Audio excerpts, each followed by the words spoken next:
السلام علیکم ورحمۃ اللہ تعالی وبرکاتہ۔ محترم ناظرین، ہمارا دینی مسائل کا جو سلسلہ چل رہا تھا اسی کو جاری رکھتے ہوئے آج ہم آپ کے سامنے یہ بیان کرنے کی کوشش کریں گے کہ مقتدیوں کے کتنے اقسام ہیں۔ مقتدیوں کے اقسام کی طرف بڑھنے سے پہلے یہ دو ٹرم پہلے جاننا ضروری ہے کہ مقتدی کہتے کس کو ہیں، اور اس کے مقابل میں آتا ہے منفرد۔ منفرد یعنی تنہا نماز پڑھنے والا، جیسے آپ سنت جب پڑھتے ہیں، نفل ادا کرتے ہیں، یا جماعت چھوٹ جانے پر فرض نماز کو اکیلے ادا کرتے ہیں، تو اکیلے نماز پڑھنے والے کو منفرد کہتے ہیں۔ اس کے مقابل میں آتا ہے مقتدی، یعنی اکیلے نہیں پڑھنا بلکہ جماعت کے ساتھ پڑھنے والے لوگ جو امام کے پیچھے امام کی اقتداء کرتے ہوئے نماز پڑھتے ہیں، جماعت میں شامل رہنے والے وہ سب لوگوں کو مقتدی کہا جاتا ہے۔ تو آج ہم اسی مقتدی کے بارے میں بیان کریں گے۔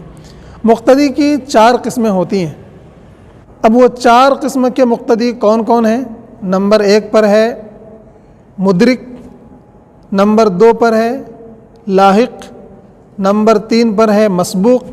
اور نمبر 4 پر ہے مسبوق لاحق۔ اب یہ چاروں قسم کے مقتدی کون ہیں اور ان کے مسائل کیا ہیں، اس پر تھوڑی میں روشنی ڈالنا چاہتا ہوں۔ نمبر 1 پر جو مدرک ہے، اس کے لیے کوئی مسئلہ نہیں ہے، شروع سے آخر تک جماعت میں جو شامل رہا، پہلی رکعت سے آخری رکعت تک جماعت میں مکمل طور پہ رہا، وہ ہے مدرک۔ کوئی اس میں مسئلہ جاننے کی، اس کے بھی مسائل ہیں لیکن ہمیں اس کی تفصیل میں ابھی جانے کی ضرورت نہیں ہے۔ دوسری قسم کے مقتدی ہیں لاحق، یعنی شروع سے شامل تو تھا لیکن بیچ میں جا کر الگ ہو گیا، سجدے میں چلے گئے، نیند آ گئی دوسری رکعت میں، جماعت ختم ہونے تک وہ سجدے ہی میں رہ گئے، یا یہ ہے کہ ہوا خارج ہو گئی، وضو ٹوٹ گیا، تو یہ دوسری قسم کے مقتدی ہیں یعنی لاحق۔ ان کا مسئلہ یہ ہے کہ ان کی جو 2 رکعت یا 3 رکعت جو بعد کی چھوٹ گئی ہیں، جب وہ وضو کر کے آ کے اس میں شامل ہوں گے تو اس کا حکم مدرک ہی کی طرح ہے، پہلے نمبر والے کی طرح۔ یعنی جس طرح جماعت میں شامل رہ کر سارے مقتدی امام کی قرات سنتے ہیں، یا اگر سننے والی نماز نہیں ہے یعنی ظہر عصر کی تو خاموش رہتے ہیں، ایسے ہی وہ لاحق بعد میں اپنی نماز جب ادا کرے گا تو اس میں بھی وہ قرات وغیرہ نہیں کریں گے، کیونکہ اس کا حکم مدرک ہی کی طرح ہے، اسی پہلے والے قسم کے مقتدی کی طرح۔ تو قرات وغیرہ نہیں کرنا ہے، باقی تسبیحات وغیرہ پڑھنا ہے۔ اور تیسرے نمبر کے مقتدی ہیں وہ ہے مسبوق۔ یہ زیادہ تر ہر نماز میں، ہر مسجد میں، ہر وقت کے نماز میں آپ کو نظر آئیں گے، یعنی 1 رکعت کے بعد، 2 رکعت کے بعد، 3 رکعت کے بعد، جماعت ختم ہونے سے پہلے قادم تک، سلام پھرنے سے پہلے تک لوگ شامل ہوتے رہتے ہیں، اور امام کے سلام پھرنے کے بعد اپنی چھوٹی ہوئی نماز وہ مکمل کرتے ہیں۔ یہ ہے تیسرے نمبر کے مقتدی، جس کو کہتے ہیں مسبوق۔ اس کا حکم کیا ہے؟ اس کا حکم یہ ہے کہ جتنی رکعتیں ان کی چھوٹی ہیں، پہلی اور دوسری رکعت جو امام کے ساتھ پڑھنی تھی وہ چھوٹ گئی، تو جو حکم وہاں پہ تھا اب یہاں ادا کرنے میں اس کا حکم مدرک کی طرح نہیں ہے بلکہ منفرد، جیسا کہ میں نے پہلے عرض کیا، منفرد کا مطلب اکیلے نماز پڑھنے والا۔ تو اب اس کا حکم جماعت کے سلام پھیرنے کے بعد اپنی چھوٹی ہوئی رکعت جب مکمل کریں گے تو یہاں پہ اس کا حکم منفرد کی طرح ہے، یعنی منفرد جس طرح اپنی نماز میں قرات کرتا ہے، ضم سورہ کرتا ہے، تو یہاں بھی اس کو ضم سورہ وغیرہ کرنا ہے۔ تو پہلی اور دوسری رکعت میں چونکہ ضم سورہ ہوتا ہے فرض نماز میں، تو یہ مقتدی جو اپنی 2 رکعت چھوٹی ہوئی نماز ادا کریں گے، اس میں سورہ فاتحہ کے ساتھ ضم سورہ بھی کریں گے۔ اور اگر 3 رکعت چھوٹی ہے تو 2 رکعت میں ضم سورہ اور تیسری رکعت میں صرف سورہ فاتحہ۔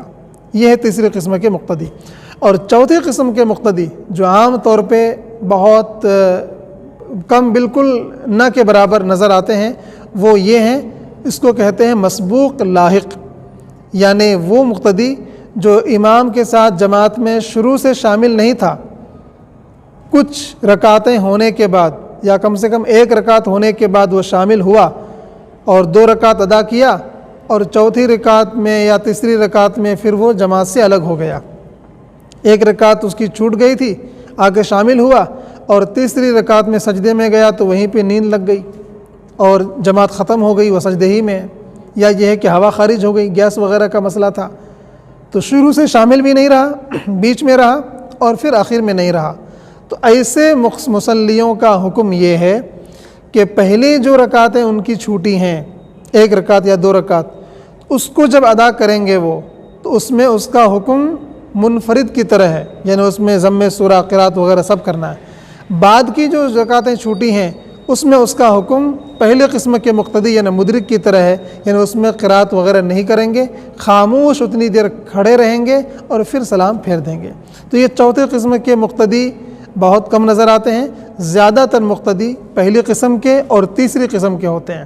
پہلی قسم میں وہ لوگ جو شروع سے آخر تک شامل رہتے ہیں، اور تیسری قسم میں وہ لوگ، وہ مقتدی جو شروع سے نہیں رہتے ہیں، 1 رکعت ہونے کے بعد دوسری میں، تیسری میں، چوتھی میں سلام پھیرنے سے پہلے تک آ کے شامل ہوتے ہیں۔ تو یہ 4 قسم کے مقتدی ہوتے ہیں جن کے مسائل ہر مقتدی کو جاننا ضروری ہے، تاکہ ہمیں جماعت کے ختم ہونے کے بعد ہم کس طرح کے مقتدی میں ہمارا ابھی شمار ہوا اور اس کے مسائل کیا ہیں، اس کو جاننے کی ضرورت ہوتی ہے۔ مزید آپ کے ذہن میں اس تعلق سے کچھ سوال ہو یا کچھ شبہ ہو یا کچھ تجویز آپ کے سامنے ہو تو ہمیں آپ کمنٹ میں بتا سکتے ہیں۔ اللہ حافظ۔